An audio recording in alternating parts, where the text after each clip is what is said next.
It's Tuesday morning. அன்றைக்கி morning பிரேக்ஃபாஸ்ட்டுக்கு வந்து முருங்கை நூடுல்ஸ் வெளியில் போயிருக்கும்போது வாங்கிட்டு வந்திருந்தேன். ஸோ அதை ட்ரை பண்ணி பார்க்கலாம் அப்படின்னு சொல்லிட்டு அதை தான் அன்றைக்கி ஓப்பன் பண்ணேன். நாங்கள் வந்து தோசை சுட்டு சாப்பிட்டாச்சு. சின்ட்டுக்கு தான் இந்த நூடுல் வந்து ட்ரை பண்ணியிருந்தேன்.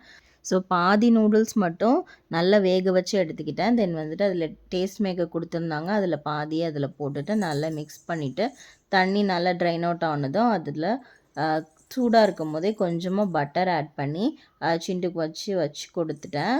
ஸோ வந்துட்டு மேகி மாதிரி அவ்வளோ டேஸ்டியாக இல்லை, பட் வந்து ஹெல்த்தி ஆப்ஷன்றதுனால நல்லாவே இருந்தது. தென் ஆஃப்டர்நூன் லஞ்சுக்கு வந்து இந்த சுண்டக்காய் குழம்பு தான் பண்ணியிருந்தேன். ஸோ சுண்டக்காய் வந்து நல்லா வாஷ் பண்ணிவிட்டு அதை வந்து இந்த மாதிரி ஸ்லிட் பண்ணிக்கிட்டேன். ஸோ கடாயில் கொஞ்சமாக ஆயில் விட்டுட்டு ஸ்லிட் பண்ண சுண்டைக்காயும் போட்டு நல்லா வறுத்து எடுத்து தனியாக வச்சுட்டேன்.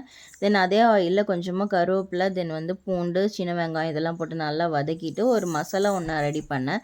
தக்காளி, பூண்டு, கருவேப்பிலை, தென் குழம்பு மசாலா இது எல்லாத்தையுமே நல்லா கிரைண்ட் பண்ணி அதையும் ஆட் பண்ணிவிட்டு புளித்தண்ணி, மஞ்சத்தூள், உப்பு இதெல்லாம் போட்டுட்டு நம்ம சுண்டைக்காயும் சேர்த்து நல்லா கொதிக்க வச்சு இறக்கணுன்னா சுண்டைக்காய் குழம்பு ரெடி.